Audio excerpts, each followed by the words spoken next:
Julie, welcome back to Saltier Politics. You have been in the news quite a lot lately. I saw you at the Massachusetts Statehouse. Yeah, we had a great, so Gretchen Carlson and I went up to Massachusetts on Monday at the request of Diana DiZogli, who is a state senator up there. And it's a very interesting story.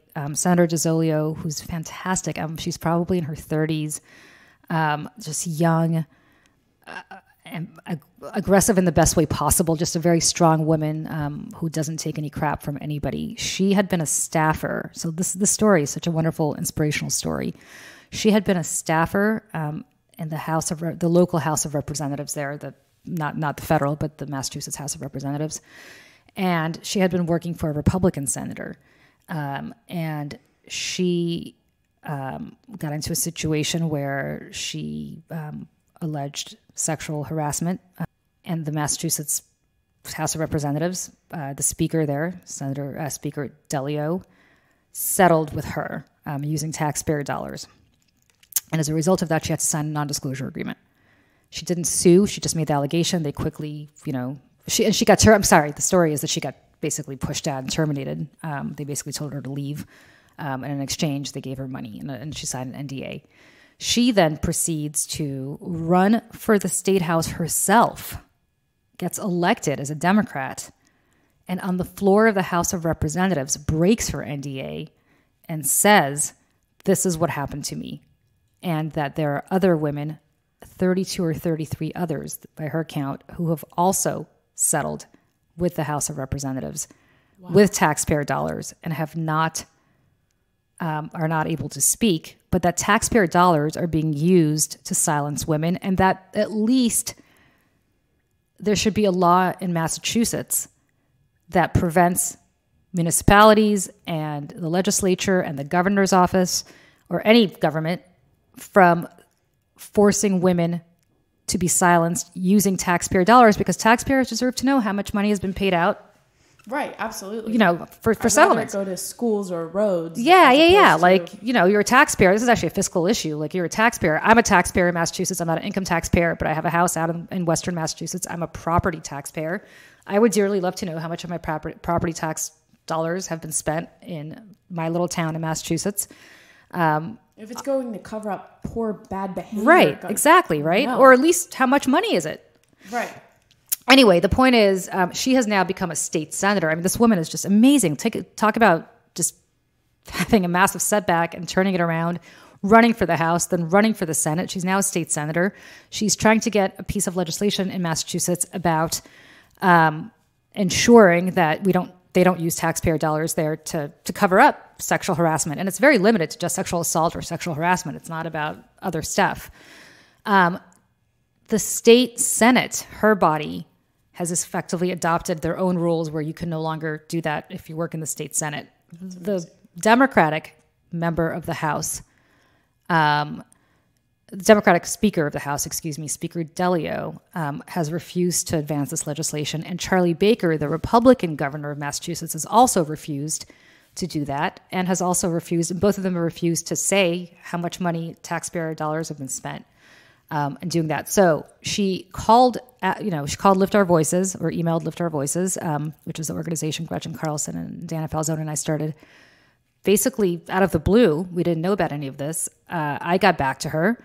We had a very long chat. I said to her, "What do you need?" And she said, "We need some attention. We need some publicity about this big issue in Massachusetts." So Gretchen and I got on the good old Acela and took it up to Boston on Monday and did this press conference, which was really amazing. We had it was a bipartisan press conference. There was a Republican state rep, Allison Sullivan, there.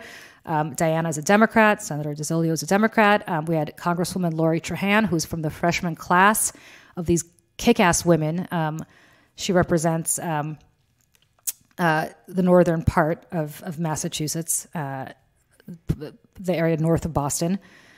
She was at this press conference, and we had, I don't know if you saw Spotlight, but Mitchell Garabedian, the attorney who was basically responsible for exposing the Catholic Church and all the abuses in the Massachusetts Catholic Church, and Bernard Cardinal Law, if you remember, the right. kind of poster child for the cover-up of sexual abuse by the Catholic Church up in Massachusetts that Spotlight featured. He was played in the movie. I forgot who played him, but he's a major character in the movie. He came, and It was just such an incredibly inspirational and wonderful day, and so much attention from the Boston Globe and the Boston Herald and all the various papers up there all over New England. And hopefully this issue will be advanced. I'm hoping that the attention we bring to it will be advanced. I will say Governor Baker, Republican, and Speaker Delio, who's a Democrat, have dug in their heels. No, they're not looking at this legislation. They're now saying that it's the victims themselves who want NDAs and that they're doing this to protect the victims. The reality is they can redact the victims' names from any settlement anytime they want. They don't have to use the victims' names, or survivors' names. All they have to do is just say what happened, who the offender was, and how much taxpayer money is spent on that. So that is such a completely nonsensical, ridiculous talking point, as is the fact that the legislation that Senator DiZogli has presented actually has, in black and white, a clause in it that says that the survivor can, at their request an NDA. So, to these men who are using survivors and shielding themselves behind survivors for their own benefit, like, the tide is coming, gentlemen. It's coming. In New Jersey, as you know, Governor Murphy finally succumbed to public pressure, released me and every other woman in his campaign from their NDAs because the tide came for him, and it's not a good look. He's getting a lot of national bad attention as a result of what I was able to talk about and others. So the same tide is coming for all these men that stand in the way of progress. Learn from Governor Murphy's mistakes, gentlemen, in Massachusetts, and do the right thing. I think it's very symbolic, though, that the spotlight guy was there because, just thinking about taking down a massive institution that's been trying to cover up for years and maintain the status quo. Well, the status quo is changing now, just like it did with the Catholic Church, or it is changing, which is a really big deal. Look, bottom line, I think it's very, very important to note the Catholic Church has had its reckoning. It took a long time, but these issues are coming, and they're coming for the men who've behaved poorly, and women. This is not just, there are women who behave poorly as well. This is not just a male issue. There are also men who behave wonderfully, and most of the men that I've worked for, in politics at least, most of them are fantastic. I'll give you a great example. I got my start working for Congressman Frank Pallone, who's now the chair of the House Commerce Committee in Washington. The most respectful, wonderful boss you could ever ask for. That's my experience with him, at least, and I worked with him for many years. So I don't want to make it look like this is just like all men are horrible or they foster horrible work behavior. They don't. But, get out of the way, men who are trying to use survivors to cover up bad behavior, because it's not a good look for you, and history will not judge you kindly on that. I completely agree. I wanted to tell you that I had an incredible interview this week with the WNBA Commissioner, Cathy Engelbert. She just became the commissioner in May of 2019, around the All-Star game last year. And first of all, I am a massive WNBA fan and NBA fan ever since I was little. Orlando used to have the Miracle, and I used to go to those games, and they don't have that team anymore. But I had booked her a couple weeks ago to talk about this historic collective bargaining agreement that the WNBA came to with its players, and brought the WNBA players to the table and made a lot of changes, increased their salary, made travel a little more humane, and if a player gets pregnant, she's still going to get paid. She's not going to get half pay. It was just a historic deal. But anyway, as we know, Kobe Bryant and his daughter and 9 people tragically died. And I had her booked, so we got to talk about Kobe Bryant, his daughter. And I seriously cannot get through a social media post and see his daughter and not have my heart break into a million pieces, because first of all, the potential that she had, but also the fact how much her dad advocated for women's sports and women's athletics in general, which I thought is so great to see a male figure really, taking the reins and putting women's sports at the forefront and having daughters and being proud of them. I thought it was really great. And to talk to Cathy about his role on women's sports was a really interesting perspective. So this week was a big bucket list, interview for me, to be able to be a little kid when I was 7 and look at the WNBA, and then now interview the commissioner of the WNBA was totally awesome. I think it's awesome. And, I had lunch with Megan Rapinoe and a few others, I want to say last week, 2 weeks ago. What? I didn't tell you about this? Yes. No. Oh, yes. She's even more amazing than you might expect in real life. And you had lunch with an icon and didn't take a picture. Oh, I have a picture. I did. Oh, my God. Totally have a picture. I'll send it to you. Yeah. I'm sorry. Did I forget to tell you this? You forgot to tell me. Well, we didn't do the pod last week. Maybe that's why I forgot to tell you. Gosh. But yes, I did have lunch with her, and she's fantastic. And a few others, including one woman from the WNBA. And the stuff that the WNBA has to contend with versus the National Basketball Association League. Yeah. I don't know the NBA. National Basketball Association. This is how. But the stuff that they have to contend with, and the stuff that these women who are actually incredible players have to contend with, the same thing as women's soccer, by the way. Right. Is pretty appalling. Look at the fact that the female soccer players are not even remotely getting paid what male soccer players are. Way better. And they're way better. Both, and by the way, it's not like, okay, on the one hand, you've got LeBron James, the NBA, and whatever. Name the LeBron James equivalent in American soccer. Megan Rapinoe. Yep. Right? And yet some guy whose name we don't know right. is making more money. And it's absurd. What was your favorite part of that lunch? Because I can just feel the lady power from here, and it's very inspiring. My favorite part about that lunch was that it was a bunch of women who were accomplished in their own fields, and it was a fairly small lunch. And I don't want to get too into it because it wasn't a lunch that was an on-the-record lunch. But it was just a bunch of women who were leaders in their own fields getting together to just talk about what it's like to be a woman in your field. And what I came away from that, and it was not just Megan Rapinoe, and it was not just people from the WNBA, it was women at the top of their fields in journalism and in the arts, and a few men as well. So I shouldn't say it was all women. But what I came away from that lunch is, first of all, feeling very empowered, but secondly, also feeling very, very dispirited that even somebody like Megan Rapinoe, who you think is, oh my God, Megan Rapinoe, still has to deal with a lot of the same nonsense that any other woman does. It does not matter how successful you are. We still have a long way to go.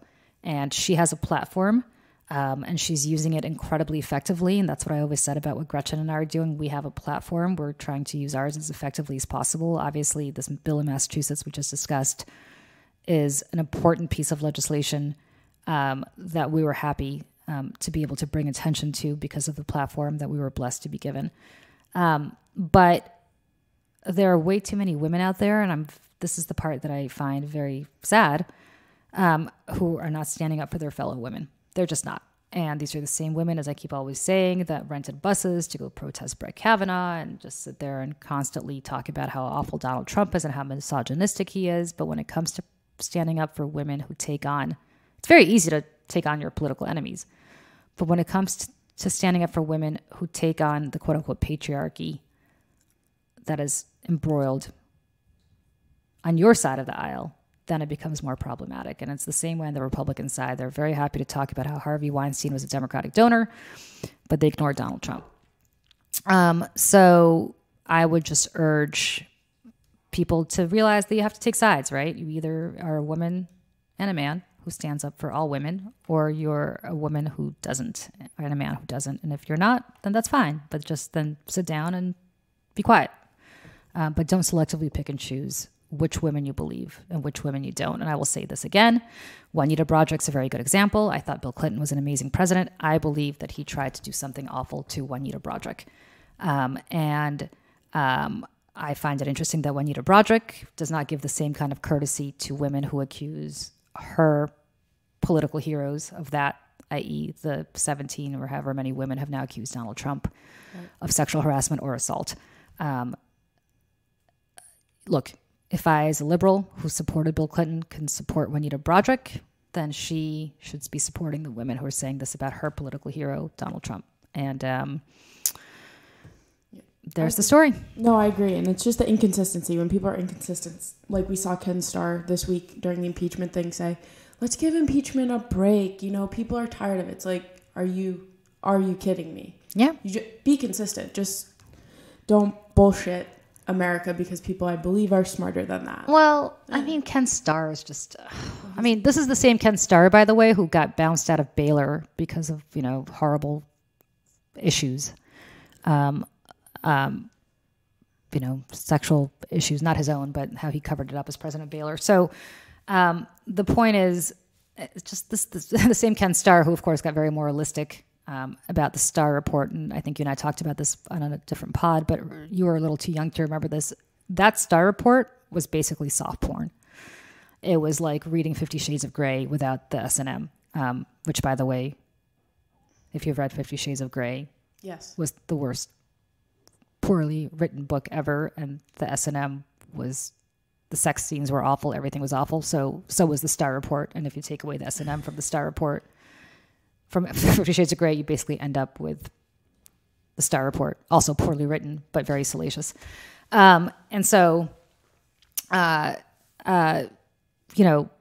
somebody who was very moralistic about Bill Clinton's sex life, he sure was not moralistic when it came to covering up sexual misdeeds at Baylor. And so I'm not surprised that he's a total hypocrite when it comes to impeachment now. And same thing with Alan Dershowitz. I mean, what Alan Dershowitz said at impeachment, I mean, the president, take this as logical conclusion. And I'm not making a Hitler analogy. I'm not making a Nazi analogy. I'm not suggesting that Donald Trump is a Nazi or Adolf Hitler, so don't tweet me. But what Alan Dershowitz did is stand up and say, if the president believes that his reelection is in the best interest of the nation, there is nothing he can't do to advance his reelection. If Adolf Hitler believes that his actions are in the best interest of the nation, then killing 6 million Jews rids Germany and Europe of Jews, and that is in the best interests of Germany, so it can't be illegal. I mean, that is that theory taken to its logical conclusion. And I'm not making analogies about Donald Trump and Adolf Hitler. I'm simply suggesting that is the dangerous kind of mindset that leads to awful consequences. The reality is we have a constitution for a reason. And if the president thinks it's in his best interest to engage in high crimes and misdemeanors because it's for the best interest of the nation, that is illegal. That is, in fact, completely antithetical to what the Constitution says. And for Alan Dershowitz, who was, I think, a former constitutional law professor at Harvard, to say that is so absurd, and he knows better. It's so cynical that it's just, I don't get it. Why somebody would want to ruin their legacy by doing this? It's kind of disgusting. For relevance. Yeah. I guess so. It's terrible. So I wanted to switch gears a little bit. I don't know if you saw the Washington Post had this, which of these 2020 Democrats agrees with you most? I thought just doing a couple of the questions would be fun. Sure. Okay. And I'll just pick a few of them. Recreational marijuana should be legalized federally, be decriminalized and left up to states to legalize, or remain illegal federally. Oh my God, legalize it. Same. So federally. Who cares? And right. you know how much I am not a fan of pot. I don't like it. So This is not from any selfish reasons. I just really, to me, marijuana is such a nothing burger. So much more of a nothing burger than alcohol, that if alcohol is legal, why not make marijuana legal as well? The U.S. should or should not consider setting a price on carbon emissions, such as with a carbon tax or cap and trade. I believe in cap and trade. You know whose idea cap and trade was back in the day? The Heritage Foundation. It was a conservative idea originally. So, of course, the conservatives all turned on it the minute that Barack Obama tried to institute it. But this is originally a Heritage Foundation conservative idea. And on this one, I agree with the conservatives. I'm all about cap and trade. I agree. Actually, when I was an intern in Senator Mel Martinez's office, Republican of Florida, Mel Martinez. Right. Yes. I had to argue because the interns all had to argue for and against, and I argued for cap and trade, but I agree with you. Okay. 2 states allow all individuals to vote from prison, and many states restrict voting for convicted felons after release.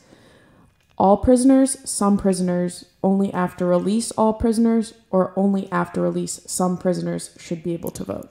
So all prisoners should vote. And I know that I am in the vast, vast, vast minority of people who believe that. And in fact, I said that to somebody who's a good liberal Democrat. And the person almost picked up a table and turned it over. He was so pissed off about my position. But here's my attitude. Yes, of course, prisoners should be able to vote. You don't stop having your American citizenship just because you have committed a crime. And they should vote not where their prison is located, because sometimes those towns are consisting entirely of a prison population. So obviously they should not be electing the mayor of the town where their prison is. They should vote at their last known address and whatever town they came from by absentee ballot. And I believe that that is entirely their right, because you do not get stripped of your voting. As people keep saying, voting is a privilege. It's not a right. Actually, no, it is a right if you are an American citizen. And unless they're not an American citizen, of course, they shouldn't be voting if they're not. But if they are an American citizen, they should never lose their right to vote. I think that is a sacrosanct right, and they should be able to hold on to it, even while in prison. Agreed. Okay, a universal basic income would give every adult a monthly payment from the federal government. The U.S. should or should not consider a universal basic income? It should consider it. I don't know that it should enact it. I would really love to see more information about it. There are actually studies that this would help the economy nationally. This would actually not contribute to the deficit. It would actually contribute to consumer spending and to other basic needs like food and housing that would more than offset other government benefits paid to people who receive assistance right now. So they should consider it. That's the Fred Yang approach, correct? Yes. Yeah. So pretty much it's Gabbard, Warren, and Yang. Yeah. So I think they should consider it. I'd like to know more information about it. Consider is the right word there. Okay. And finally, this one is about the Supreme Court. Yes. The Supreme Court has had 9 justices since 1869. The president should or should not consider adding more justices to the Supreme Court to change its ideological balance? No. 9 is 9. I agree. Okay, well, based on our answers, we agree with Sanders and Warren the most. Really? Yep. Wow.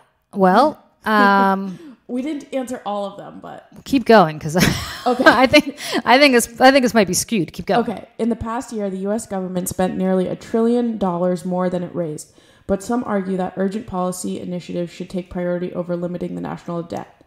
The president should or should not commit to stabilizing or lowering the national debt. So I find the hypocrisy on this astounding, because I guarantee you the minute there's a Democratic president in office, all the Republicans who've just exploded the national debt with their dumb tax cut are going to start screaming about fiscal responsibility. So I'm going to say shove it. So should not. I'm going to say right now the president should not commit to it. All right. Okay, so...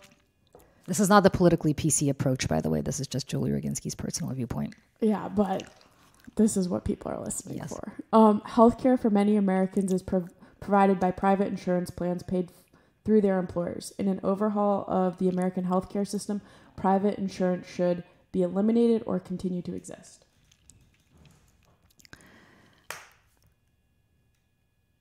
Yes, private healthcare should continue to exist. I agree. I get great healthcare. I have horrible healthcare, but one day I hope to get great healthcare. Here's the problem. If you like your healthcare, you should keep it. If you don't like your healthcare, there should be a public option. Right. And everybody should get healthcare. Everybody should get healthcare regardless of... Agreed. So under an employment guarantee, every American would be entitled to a government job if they want it. The U.S. should or should not consider enacting a jobs guarantee. A jobs guarantee. I don't know what a jobs guarantee means. So I guess I need more details on it. Like, what kind of job are you guaranteed to? Are you guaranteed to a minimum wage job at McDonald's, or are you guaranteed? Right. And who's gonna, based on your degree? And who's gonna force you to hire? Is it the federal government who ends up hiring you if nobody else will?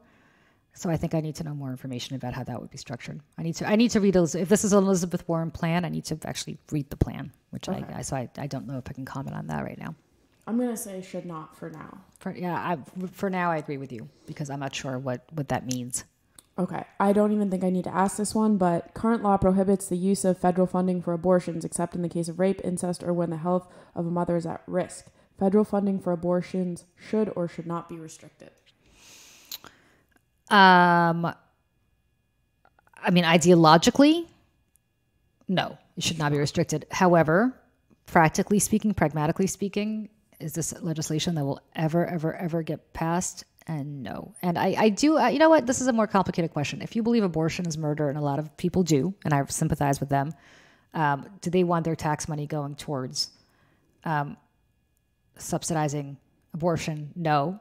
And I respect their viewpoint. On the other hand, my tax money goes towards subsidizing a federal death penalty, which I don't agree with. So the reality is we all pay for stuff that we find morally repugnant. And I want people to consider that as well. I do not believe in the death penalty, but I could potentially live in a state or certainly in a nation that has the death penalty. And so therefore my money is being used to electrocute somebody or however they kill people now. So this is a much more holistic discussion, I think, than just about abortion. Okay. It's about agreeing to subsidize things that we disagree with. A lot of people disagree with a lot of stuff. Right. And like you said before, a lot of people disagree with paying for NDAs that should not be enacted. Exactly right. All Democratic candidates support increasing income tax on the wealthy, but some are also proposing a tax on the net worth of extremely wealthy individuals rather than just on their income. The United States should or should not enact a wealth tax. How much is the wealth tax on? Didn't say. It just says the net worth of extremely wealthy individuals rather than just on their income. So here's the thing. If you're an extremely wealthy individual, let's say you make, I don't know, $100 million a year, right? You're not making that in income. Right. You're making that in stock options. You're making that in capital gains. And the reality is, as a result of that, you're taxed at a much, much, much lower rate than people who are making $500,000 in income, because the income tax is taxed at the top level of an income tax is taxed at a much, much, much higher rate than capital gains. And so it's galling to me that there are people who derive their income almost entirely from capital gains who have a lower tax rate than people who make a fraction and a minuscule fraction of what they make by working. You're essentially discouraging work, and you're encouraging sitting back on your butt and deriving passive income through our tax structure.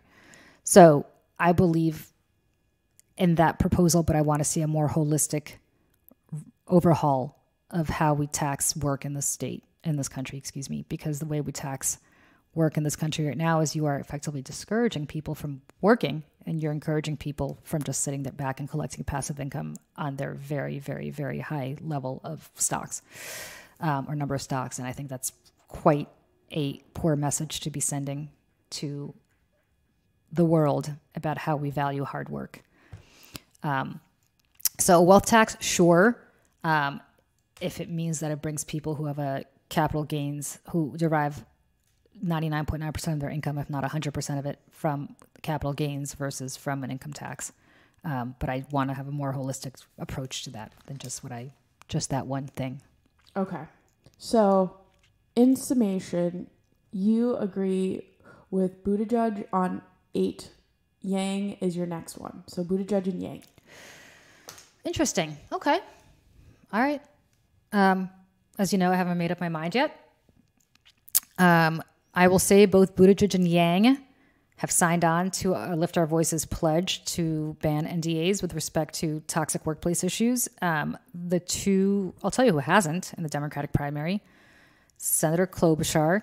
Come on, Senator Klobuchar, you can do better than that. Senator Sanders, which really boggles my mind because it's such a pro-worker issue, that Senator Sanders really should be engaged in it. And I don't understand why Senator Sanders has yet to sign on. Just makes no sense to me. And Mayor Bloomberg, who's effectively said he will not release women who work for Bloomberg LP, who are bound by NDAs, and because he said a contract's a contract, and boy, is that a old-fashioned way of looking at things, and Tom Steyer, who's been MIA in this issue. So the four of those four have not. Both Yang and Buttigieg have, as has Warren just this week after we went to Boston. Deval Patrick, Joe Biden. I mean, everybody else has. So get on board, my friends.